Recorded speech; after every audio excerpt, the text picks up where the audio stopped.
इस तरीके से आर्य सर ने अनु को डाँटा होता है। उसके बाद अनु ने आर्य सर के सामने एक शर्त रखी है और कहती है कि आप मेरी शर्त को पूरी करेंगे ना, तभी मैं आपको माफ़ करूँगी। और आर्य सर जब अनु की शर्त को सुनते हैं तो बहुत ज़्यादा शॉक्ड हो जाते हैं। आने वाले एपिसोड में आपको देखने को मिलने वाला है कि यहाँ पे अब आर्य सर जो है वो अनु को बार-बार मनाने की कोशिश कर रहे हैं, क्योंकि यहाँ पे अनु को उन्होंने जो डाँटा होता है, उन्हें बाद में एहसास होता है कि उसने बहुत गलत किया, उन्हें अनु को नहीं डाँटना चाहिए था।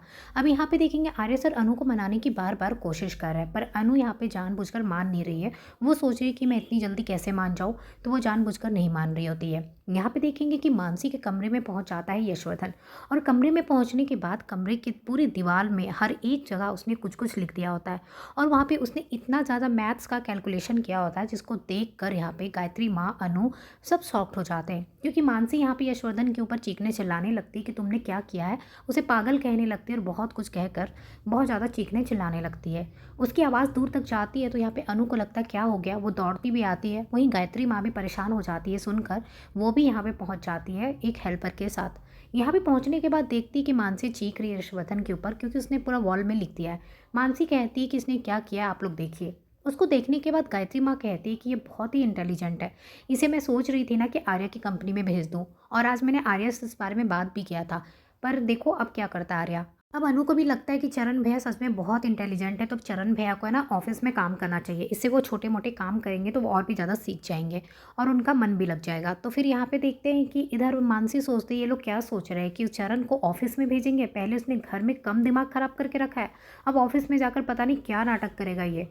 और मानसी को बहुत ज़्यादा गुस्सा आने लगता है अनु के ऊपर। एक तो यहाँ पे अनु इतना सपोर्ट कर रही है इस चरण को, इस वजह से उसे और गुस्सा आने लगता है। तब उसे लगता है कि ना ब्रदर इन लॉ ने जो भी किया ना अनु के साथ बिल्कुल सही किया, वो इसी लायक है।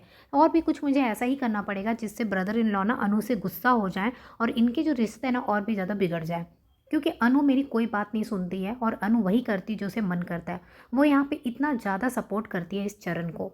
मैं चाहती हूँ कि इसे घर से बाहर निकाल दूँ, पर ये बार बार उसे सपोर्ट करती रहती है।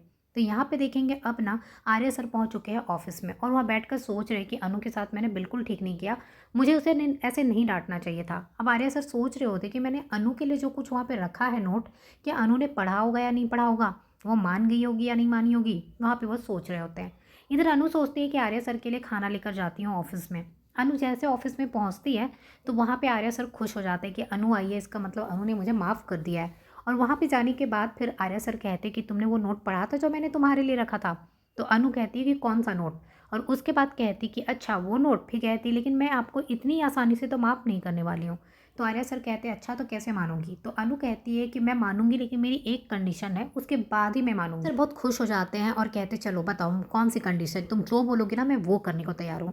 तो अनु कहती कि चरण भैया को ना आप इस ऑफिस में ले आइए, वो अगर इस ऑफिस में रहेंगे काम करेंगे तो फिर वो जो घर में हरकतें कर रहे हैं ना, उनका माइंड भी यहाँ पे बिजी हो जाएगा, तो वो खुश भी रहेंगे और वो कुछ सीख भी लेंगे। तो ये सुनने के बाद आर्या सर का मूड ही बदल जाता है। उन्हें ये नहीं लगा था कि अनु ये मांगेगी, अगर मांगना है तो वो चरण के लिए मांगेगी। वो शायद कुछ और मांग सकती थी, लेकिन उसे मांगना था तो वो उसी यशवर्धन के लिए मांगना था। अब यहाँ पे देखेंगे आर्या सर कुछ नहीं कह पाते हैं उस सवाल के जवाब में। अनु कहती है आपको मेरी शर्त पूरी करनी पड़ेगी तभी मैं आपसे गुस्सा नहीं रहूंगी। आर्या सर कहते हैं कि अनु से ये कैसी जिद हो गई, तुम बताओ वो क्या काम करेगा, वो कैसी हरकतें कर रहा है, तुम देख रही हो ना मुझसे कितना डरता है। अनु कहती है उसका आप टेंशन मत लीजिए, मैं चरण भैया को समझा दूंगी और उन्हें बताऊंगी वो ऐसा आइंदा ना करे, बस आप है ना चरण भैया को इस कंपनी में रख लीजिए।